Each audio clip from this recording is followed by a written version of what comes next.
So I'm here today interviewing Dr. Daniel Heng, who I would describe as actually being a rock star in the world of kidney cancer.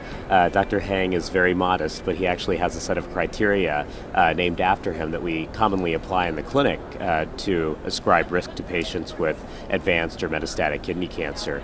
And Dr. Heng, first of all, thank you for joining us today. Well, thanks for having me, Monty. That's great. Absolutely. And I might actually start my questions out with biomarkers. We're always looking for that perfect biomarker to tell us how to apply specific therapies or surgical intervention, etc. Today at ASCO, there were a couple of presentations unveiled that did evaluate several biomarkers in localized and metastatic kidney cancer. Do you mind elaborating on those? Yeah, so the first study was using a genomic health platform, trying to assess a 16-gene assay to try to prognosticate someone with localized renal cell carcinoma to see what their chance of recurrence is. And it found that that 16-gene assay was able to predict recurrence-free survival. And this was actually an external validation. So this was already done in 2010, but this project here, presented by Dr. Escudier, actually externally validated in a completely different set of patients in France.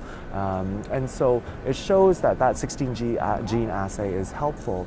I think what it's helpful in for now is patient counseling, potentially. So, you can give someone an idea of their risk of recurrence. However, what really matters later on is whether or not we should give adjuvant therapy. And we don't have that answer yet, so we're still waiting for the S-TRACK trial, which might report out next year, ASSURE, the SOURCE trial, the PROTECT trial, all of these adjuvant TKI trials to see whether or not there is a benefit to adjuvant therapy, because right now the standard of care post-localized disease resection is just surveillance. And so if those trials show a benefit, then this genomic health assay will be much more important in terms of identifying those patients who would most benefit from adjuvant therapy.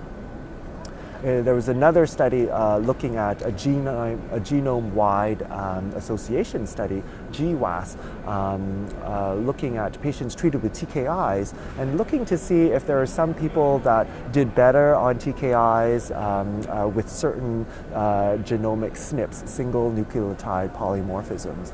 And what it showed was really there isn't anything that correlates with a very, very good overall survival. There isn't anything that says you should use sunitinib versus pazopanib, and so we're still quite far off there. There is one interesting SNP that might predict liver toxicity, but of course these require external validation.